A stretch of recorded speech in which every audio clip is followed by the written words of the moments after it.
Hello friends, இன்னைக்கு பன் தோசை செய்ய போகிறோம். அதுக்கு தேவையான பொருட்கள் என்னென்னு பார்த்துக்குவோம். 1.5 கப் ரவை எடுத்திருக்கோம். ஒரு உருளைக்கிழங்கு தோல் சீவி கட் பண்ணி வச்சுருக்கோம். 2 வெங்காயம் எடுத்து சின்ன சின்னதாக கட் பண்ணி வச்சுருக்கோம். கருவேப்பிலை கொஞ்சம் கட் பண்ணி வச்சுருக்கோம். கொத்தமல்லி கொஞ்சம் கட் பண்ணி வச்சுருக்கோம். ஒரு கேரட் எடுத்து துருவி வச்சுருக்கோம். 3 பச்சை மிளகாய் சின்னதாக கட் பண்ணி வச்சுருக்கோம். இப்போ நம்ம ரவையும் உருளைக்கிழங்கையும் அரைச்சி எடுத்துகிட்டு வந்துடுவோம். ரவை வறுக்காத ரவை தான் நான் சேர்த்துருக்கேன். நீங்கள் வறுத்துட்டு கூட சேர்த்துக்கலாம். இப்போ நம்ம இதை வந்து ஃபஸ்ட்டு அரைச்சி எடுத்துகிட்டு வந்துடுவோம். ரவையும் உருளைக்கிழங்கையும்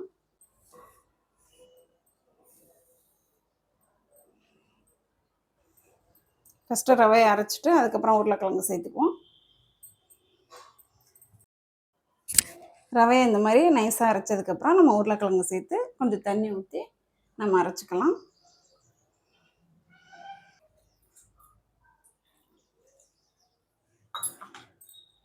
நல்லா நைஸாக அரைச்சி எடுத்துகிட்டு வந்துடலாம். நம்ம உருளைக்கிழங்கும் ரவையும் அரைச்சி எடுத்துகிட்டு வந்துட்டோம். இந்த மாதிரி இருக்கணும் நைஸாக. கொஞ்சம் குறகுறப்பாக தான் இருக்கும், ஏன்னா ரவை தானே இது, ரவைக்காக அப்படி இருக்கும். இந்த மாதிரி நைஸாக அரைச்சி எடுத்துக்கோங்க. இப்போ நம்ம வெங்காயம் பச்சை மிளகாய் எல்லாத்தையும் நம்ம வதக்கிக்குவோம். பச்சையாக கூட போட்டுக்கலாம், சில பேருக்கு பச்சையாக போடுறது பிடிக்காது, அதனால் நம்ம வதக்கி சேர்த்துக்குவோம். கடாய் சூடாயிடுச்சு. நம்ம எண்ணெய் ஊற்றிக்குவோம். 2 ஸ்பூன் எண்ணெய் சூடாயிடுச்சு. நம்ம உளுந்தம் பருப்பு சேர்த்துக்குவோம். கடுகு சேர்த்துக்கலாம்.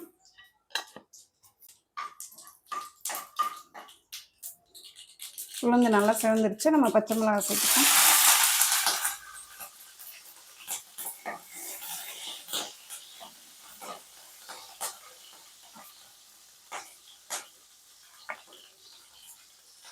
வெங்காயம் சேர்த்துக்கலாம்.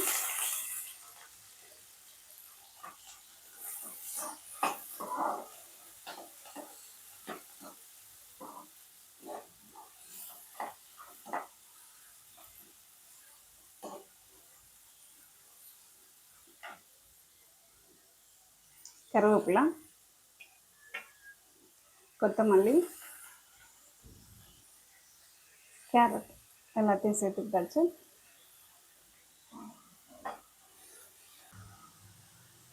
நம்ம தேவையான உப்பு சேர்த்துக்குவோம். நம்ம ரவையில் உப்பு சேர்க்கலாம், இதில் உப்பு சேர்க்கறது தான் நம்ம அதில் கொட்டிக்குவோம். தாளித்து ரவையில் தான் சேர்க்க போகிறோம், அதனால் உப்பு ரவையிலையும் சேர்க்கலாம். இதில் சேர்க்கறது தான் உப்பு, அதனால் கரெக்டாக சேர்த்துக்கோங்க. போதும், ரொம்ப வதங்க வேணாம். ஒரு அரை வேக்காடு நல்லா வெந்தால் போதும். நம்ம ஸ்டவ் ஆஃப் பண்ணிக்குவோம். ரவை 10 நிமிஷம் நல்லா ஊறட்டும், இருக்கட்டும். இது கூட சூடு ஆறட்டும். நம்ம 10 நிமிஷம் ஆனதும் நம்ம அதெல்லாம் வந்து ரவையில் சேர்த்துக்குவோம். நம்ம சோடாப்பு போட்டு கலந்துக்குவோம். கொஞ்சமாக போடுங்க சோடாப்பு.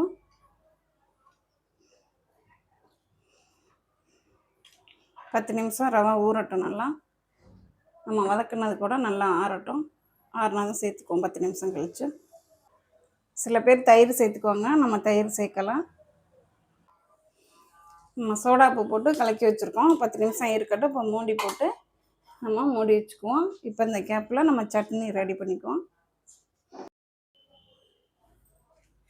நம்ம சட்னி அரைக்க போகிறோம்.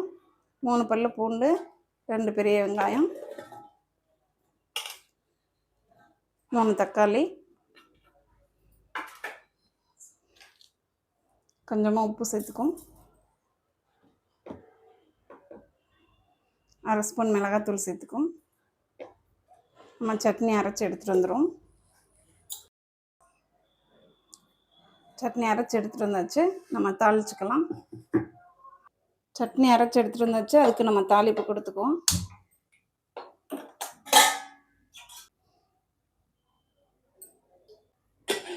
ஒரு ஸ்பூன் எண்ணெய் ஊற்றிருக்கோம். உளுந்து தாளிக்கிறதுக்கு தேவையானது, கடுகு,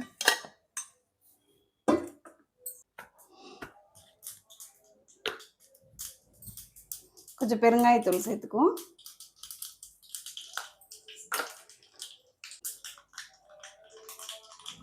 கருவேப்பிலை சேர்த்துக்கலாம். ஸ்டவ் ஆஃப் பண்ணிவிட்டு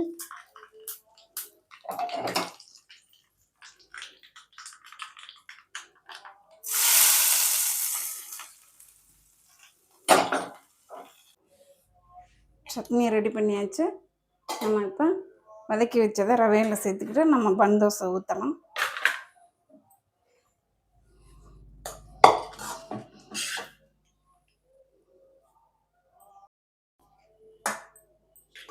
நமக்கு நல்லா ஆறிடுச்சு. 10 நிமிஷம் நல்லா ஊறி இருக்குது ரவை.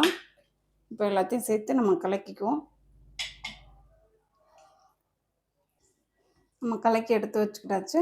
இப்போ ஸ்டவ் ஆன் பண்ணிக்குவோம். இந்த மாதிரி ஒரு தாளிப்பு கரண்டி வச்சுக்குவோம். கொஞ்சமாக எண்ணெய் ஊற்றிக்கும். சூடாகட்டும்.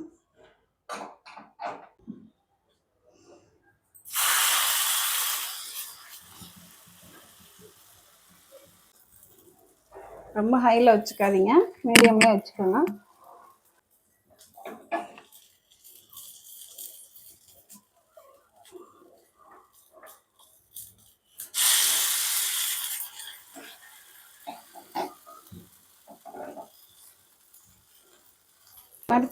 தூக்கி போட்டாவே வந்துடும். இல்லை ஸ்பூனில் திருப்பி விட்றேன்னா ஸ்பூன்லேயும் திருப்பி விட்டுக்கலாம்.